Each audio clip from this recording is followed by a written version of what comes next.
and even the acting president, Ranil Wickremesinghe, has now issued a fresh statement, gone on to say, I will not back down in the face of fascism. Remember, even yesterday, it was on the same lines, pinning the blame as far as the protesters were concerned. That is, in fact, the protesters who are stopping the way of getting a new president. Purnima Murli is now back with us. Purnima, talk to us about the contours of this fresh statement. But there have been protests that, in fact, turned violent late last night when at least 500 protesters tried to storm the parliament. And since then, curfew has been imposed yet again because the situation is volatile.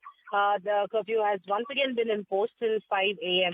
So right now, what we are given to understand is that our Prime Minister, who is also the interim president, has issued a statement that the protest at the Galle phase is peaceful, but in fact he will not allow fascists to turn these peaceful protests into a conspiracy. So he says that there are certain fringe elements that are now trying to turn these peaceful protests violent, and he will not back down, and he will continue to ensure that peaceful protests continue, but will not allow, but will not back down in the face of fascism. That's the word that's coming in from Prime Minister and also the interim President Ranil Wickremesinghe.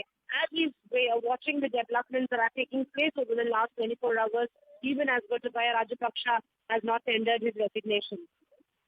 So, Purnima, essentially, what does this then mean? Does Ranil Wickremesinghe still feel that he could possibly somehow manage to be the president for the rest of the term? Because there seems to be no signs as far as the resignation is concerned.